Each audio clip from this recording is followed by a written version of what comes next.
Thanks, Chris. And yesterday marked 3 months since Hurricane Helene hit our area as a Category 1 hurricane.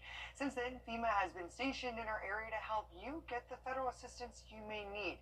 The deadline to apply for assistance in South Carolina is coming up on January 7th, but in Georgia, state lawmakers successfully moved that deadline to February, giving you more time. You're going to be Payne spoke to FEMA officials that say there are so many people who qualify for aid who haven't gotten help yet. FEMA says more than 2/3 of the state of Georgia is eligible to apply for FEMA assistance, and they've approved nearly $266 million across Georgia and nearly $244 million in South Carolina. If you haven't applied for assistance yet, FEMA says do that now because you could be leaving money on the table. If you have applied and you were denied, make sure you read the letter and appeal if you feel it was wrong. You have 60 days to appeal the decision after receiving your letter. FEMA says one of the main reasons you could have been denied was your insurance. If you are insured, always use that as your first route because by law, they cannot duplicate anything your insurance says they will cover. So you will need to prove that what your insurance will and will not cover when applying for assistance. Provide as much information as you can, whether it's receipts, photos, or videos.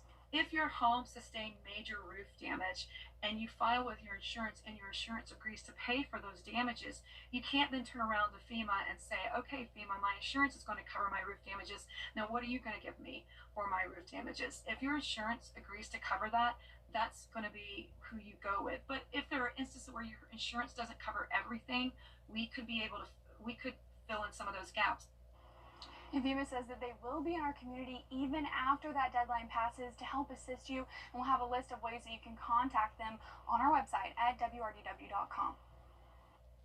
And a gift to families across the CSRA, you can now run or walk along the entire North Augusta Greenway. Hurricane Helene did a number on the popular trail, which closed down for months. North Augusta Mayor Bryn Williams expected to be open up in January. He says, thanks to R&R Tree Service, the job is now complete. He says having the Greenway back is like getting back to some sort of form of normalcy again. Psychologically and physically for citizens to know I can get on that Greenway, because that's very therapeutic for us. And I think that is the number one thing that is showing, hey, we're getting some normalcy back in our lives. The mayor says there are two separate companies working on the roads and cleaning up the parks. There's a lot to be done, so he's asking the community to stay patient and positive. And good news for Aiken, Hitchcock Woods is back open. And remember, if you're on the road in Georgia, GDOT suspended lane closures on the interstate, major state routes and roads near key shopping spots. Now, this went into effect on Monday, and it will now be in place into the new year. It'll be lifted on January 5th at 10 p.m. Some long-term projects could still be going on, though, so the agency says stay aware behind the wheel if you spot crews at work. And live Christmas trees can make the holidays feel even more special, but officials urge people to make sure they keep watering their trees. The National Fire Protection Agency says 2 out of 5 fires are caused by trees after lights are on them when they are too dry. Officials say to make sure you pay attention to the water needs of your tree even after the holidays are over. So it's very critical to monitor the health of the tree to make sure that the stand has water throughout the holiday. And once that tree starts to dry out, it becomes brittle, where you start to see needles falling off, it's time to get rid of the tree. The location of your tree can also determine its lifespan. Keeping it closer to heat sources and fireplaces can dry out the tree quicker than others. Officials warn people to not burn their trees as a way of disposing them and instead remove the ornaments and decorations and place it at your curb to be taken away. And the Georgia Bulldogs are preparing to take on the Notre Dame. And speaking of retail, North Augusta's Hobby Lobby is now open. Now, crafters and decorators don't have to go all the way to Aiken or the Augusta Exchange to do their shopping. The 50,000 square foot craft store is in Edgefield Square off of Edgefield Road, where the old Bilo used to be. Be sure to check it out soon, but don't forget, Hobby Lobby is closed on Sundays.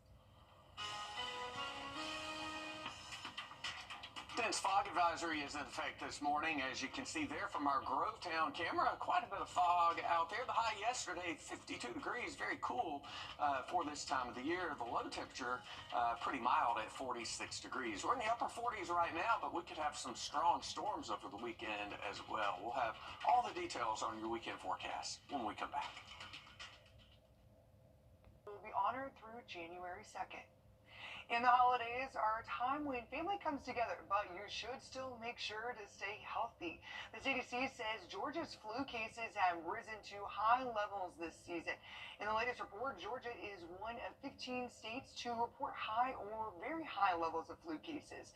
Experts cite low vaccination rates are adding to the number of cases and deaths. However, South Carolina is still only at a moderate level for its cases. Coming up in the next half hour, learn more about illnesses levels locally and what symptoms to look out for. And Georgia is the top timber producing state in the entire country. That's why the effect of Hurricane Helene cost the Peach State more than $1 billion in losses. For some timber farmers, their entire livelihoods have been taken away. Your Georgia State House reporter, Abby DeSource, has the story. It's a landscape James Norris doesn't recognize. This land once filled with lush loblollies and yellow pine close to harvesting, now a field of broken dreams. 30 or 40 years that in a 30, 45-minute time span, was just wiped out overnight. From the air, it looks like matchsticks blown over by the wind. The rain saturated the ground, toppling and ripping the trees out of the ground, roots and all. This is the lifeblood and the heart, so to speak, of the tree. Some trees are already dead, a total loss. You can look at the needles on that tree and they are brown, so that tree is no longer viable and alive. Hurricane Helene had recorded wind gusts of up to 100 miles per hour, traversing across millions of acres of forest land from Valdosta to Augusta, before exiting the northeast corner of our state.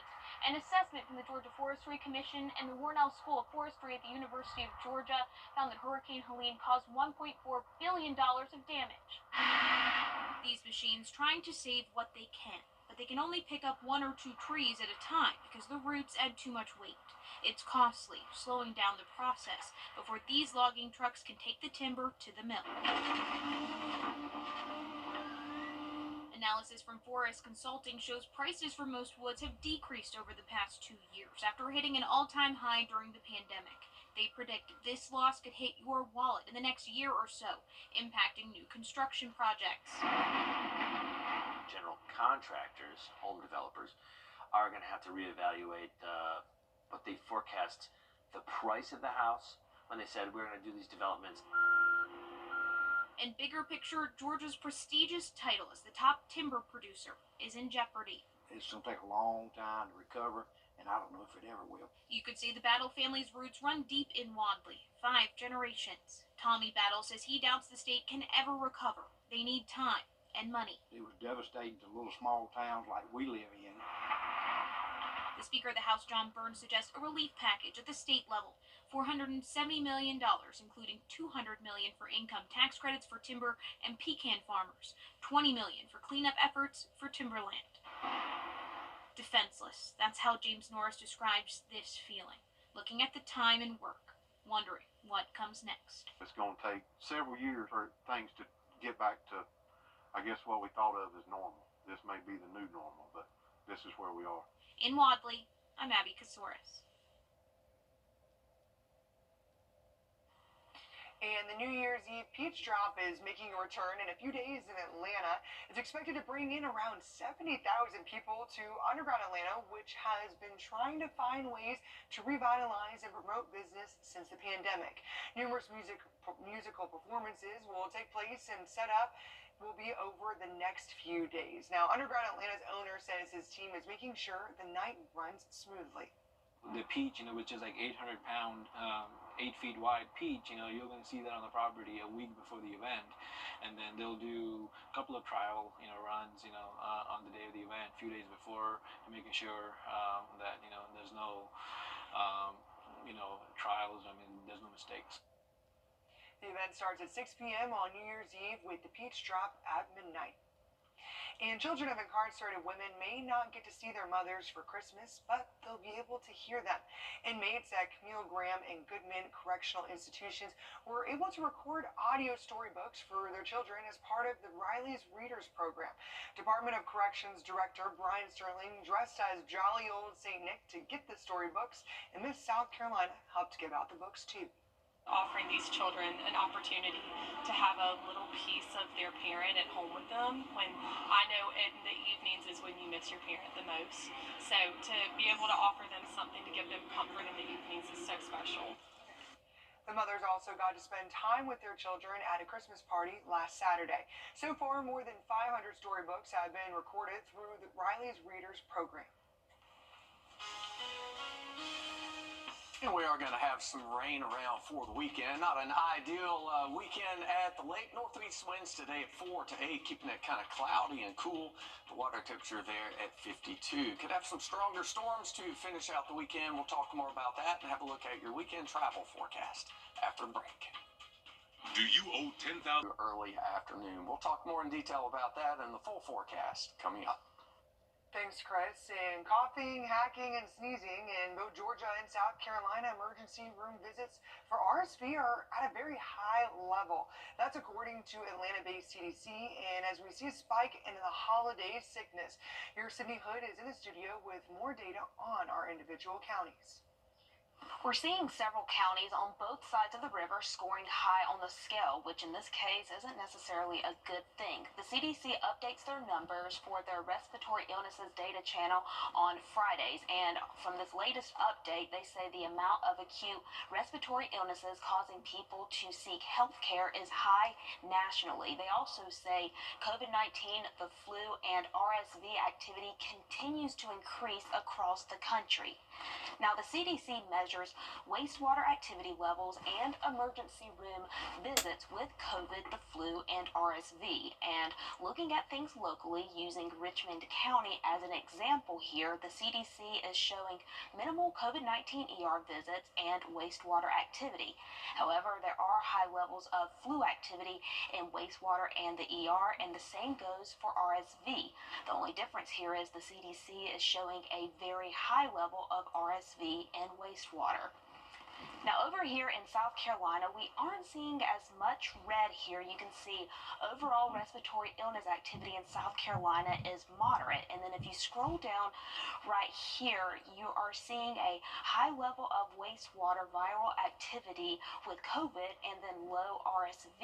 And then looking at countywide numbers here, using Aiken County as an example, they're saying COVID-19 is at a low level, and then RSV, it's very high in terms of ER visits here. And you yourself can go to this website. We have it listed for you on our website, wrdw.com. You can look up the state that you live in and then the county that you live in to see what things look like at a local level. Again, we have this listed for you on our website. Go in and type in flu cases and the story will pop up for you. And a heads up for Augusta water customers, your rate is increasing next week. The city says it'll go up 4.5% to address rising operational costs and infrastructure upgrades. Leaders say for the average customer who uses 5,000 gallons of water per month, this change means you'll see about $2.23 increase each month. Now, this goes into effect on New Year's Day. Coming up later, Georgia Power also increasing their rates. Learn what that means for you. 300 Christmas